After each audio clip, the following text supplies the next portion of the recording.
Hello! So today we're going to read Chapter 2 of The Lemonade War. So breakup. The solution of a unit, an organization, or a group of organizations, the Justice Department, sometimes forces the breakup of a large corporation into several smaller companies. So, Jessie didn't get it. She just didn't get it. What was Evan's problem?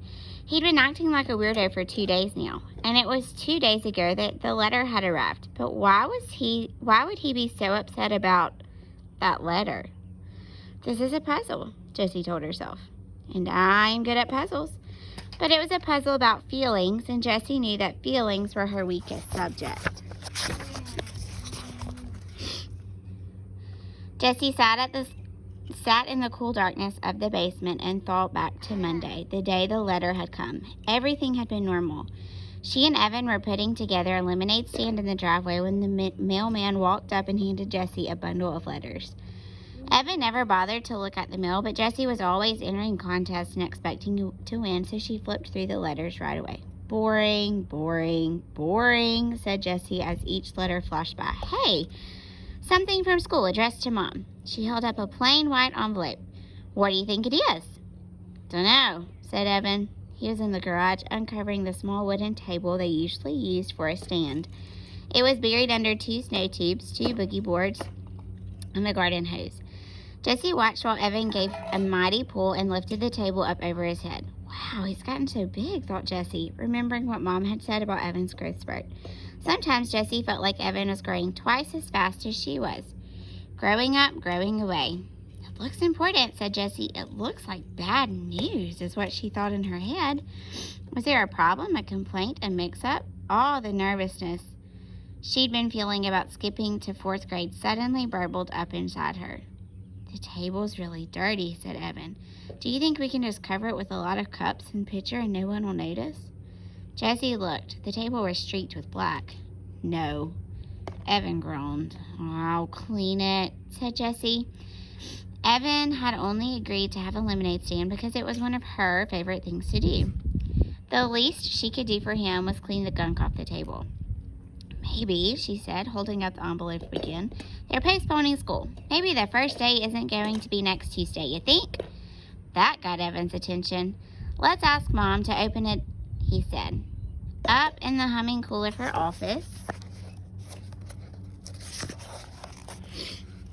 Miss Treesky read the letter through once. Well, she said, this is a curveball. She looked right at Evan. Jessie thought her face looked worried. Evan, you and Jessie are going to be in the same class this year. You'll both have Miss Overton. Carson, no water. Carson. You'll mess up your sand, no water. Sorry, guys.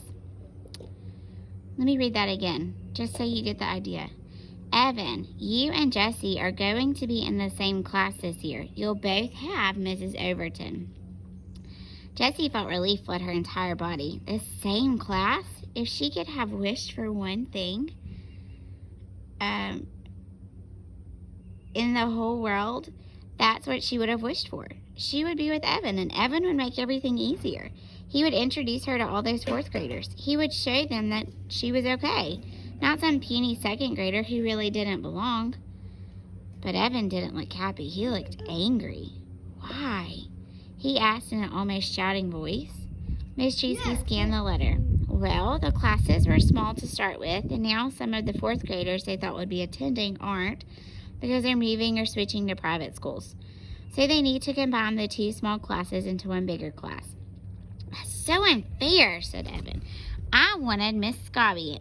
I don't want... He looked at Jessie. That's so unfair. Jessie was surprised. This was great news. Why didn't Evan see that? They always had fun together at home. Now they could have fun in school, too. It'll be fun, she said to Evan.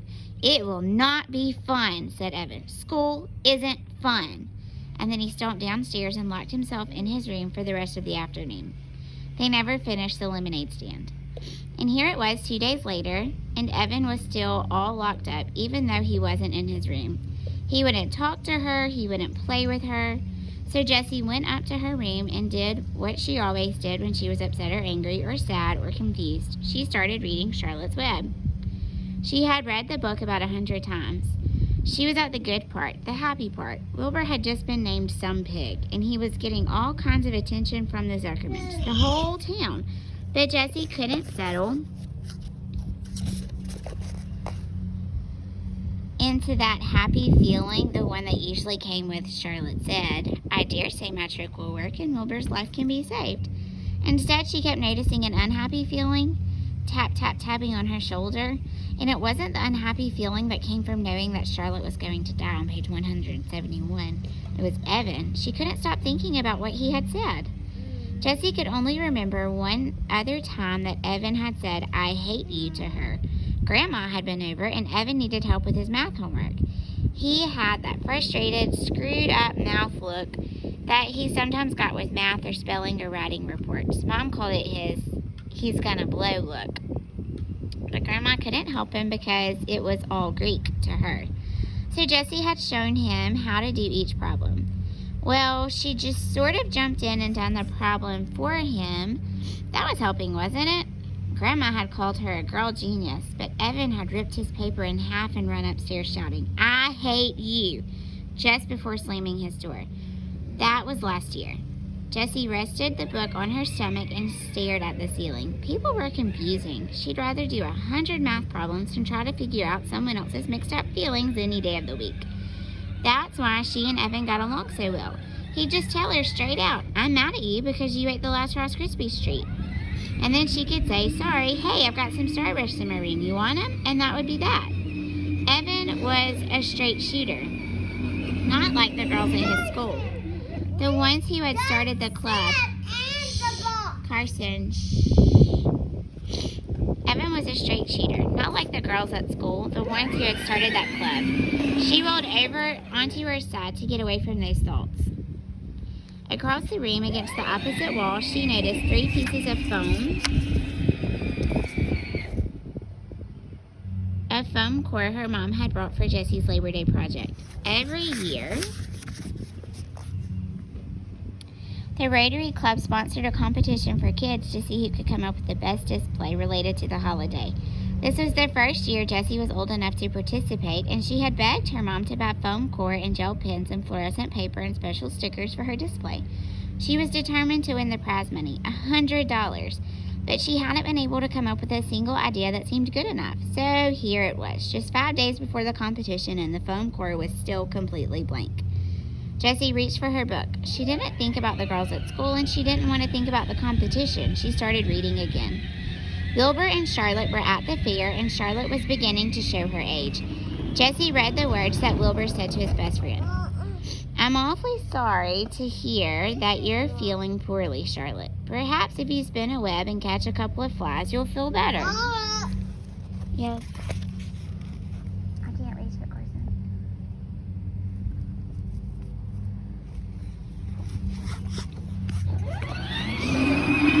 That's kinetic sand in adult people. Well, the second part didn't apply at all, but Jessie imagined herself saying the first line. "I'm awfully sorry to hear that you're feeling poorly, Evan." It sounded about right. At least it would show him that she cared, and Jessie knew that this was important when someone was feeling upset. She decided to go downstairs and give it a try. She would do just about anything to get Evan back to the way he was before the letter. Jessie looked into the kitchen and the backyard. No Evan. She was halfway down the steps to the basement when she heard noise coming from the garage. She opened the door and felt the full heat of the day on her skin. It was like some giant had blown his hot, stinky breath on her. In the garage, she found Evan and Scott Spencer.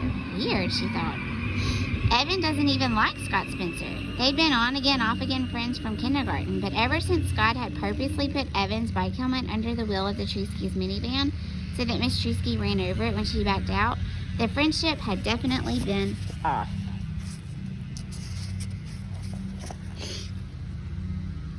Jessie looked from Evan to Scott and back again. Now she had no idea what to say. "I'm awfully sorry to hear that you're feeling poorly, Evan." Didn't seem to make much sense when Evan was obviously having fun with his friend. She tried to think of something else to say. All she could come up with was, "What are you doing?" The boys were bent over a piece of cardboard. Evan was writing letters with a skinny red felt-tipped pen. The purple cooler was in the middle of the garage and 2 plastic chairs were stacked on top of it. On the top chair was a brown paper bag. "Nothing," said Evan, not looking up. Jessie walked over to the boys and peered over Evan's shoulder. "Lemonade, 58 cents. She said, "You spelled lemonade wrong. It's an O, not an I." But she thought, "Oh, good, a lemonade stand, my favorite thing to do." The boys didn't say anything. Jessie saw Evan's mouth tighten up. "You want me to make the lemonade?" she asked.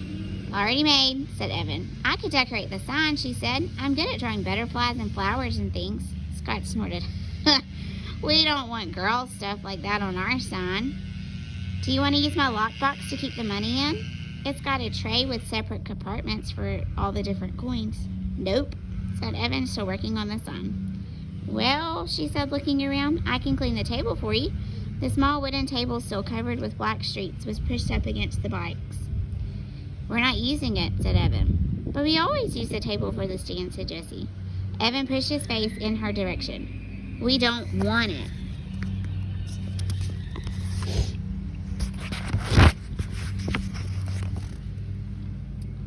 Jessie took a couple of steps back.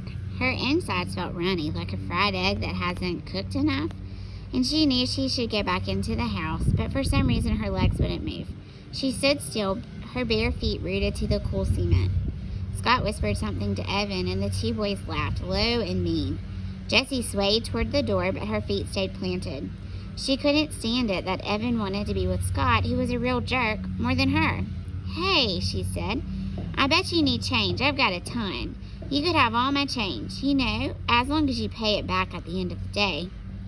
"Don't need it," said Evan. "Yeah, you do," insisted Jessie. "You always need change, especially in the beginning.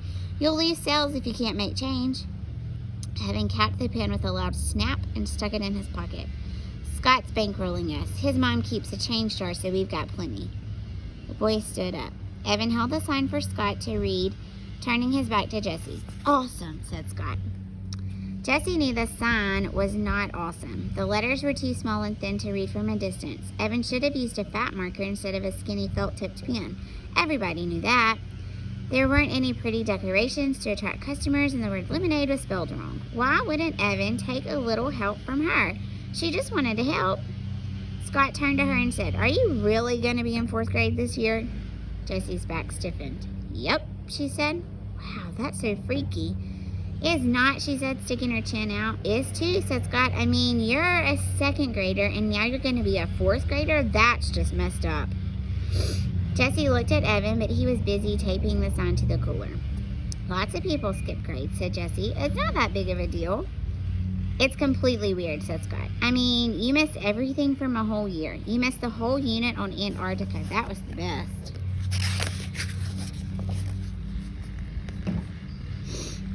"And the field trip to the aquarium and the thing where we sent letters all over the country. Remember that, Evan? You got that letter from Alaska? That was cool." Evan nodded, but he didn't look up. "It's not that big a deal," said Jessie again. Her voice stretched tight like a rubber band. "It's like you miss a year of your life," Scott said. "It's like you're going to die a whole year earlier than the rest of us because you never had 3rd grade. Jessie felt cold and hot at the same time. Part of her wanted to yell, "That doesn't make any sense." But the other part of her felt so freakish, like Scott had just noticed she had 3 legs. Evan stood up and tossed the paper bag to Scott. Then he grabbed the plastic chairs with one hand. "Come on, let's go." He reached down to grab one handle of the cooler. Scott grabbed the other, and together they lifted it and began to walk out of the garage. "Hey, Evan," said Jessie, calling to their backs. "Can I come too?" "No," he said without turning around. "Come on, please. I'll be a big help. I can do lots of things." "You're too young," he said sharply. "You're just a baby." The boys walked out. "You're just a baby?" Jessie couldn't believe Evan had said that. "Oh, they just ran into me." Jessie couldn't believe he had said that. After all the stuff they'd done together, and he was only 14 months older than she was, hardly even a full year. She was about to yell back something really harsh, something stinking and full of bite, like, "Oh yeah," when she heard Scott say to Evan, "Man, I can't believe you have to be in the same class as your sister. If that happened to me, I'd move to South America." "Yeah, tell me about it," replied Evan, crossing the street. The words died on Jessie's lips. She watched Evan walking away, getting smaller and smaller. He was deserting her. He wasn't going to stand by her at school. He wasn't going to smooth the way for her. He was going to be on the other side with all of them, looking down on her, telling everyone that she was too young to be part of the crowd, telling everyone that she didn't belong. "Fine for you, Evan Treesky," she said as she marched into the house, her fists balled up at her sides. "I don't need you. I don't need you to have fun. I don't need you to run a lemonade stand, and I don't need you to make friends in 4th grade. Halfway up the stairs, she stopped and shouted, "And I am not a baby."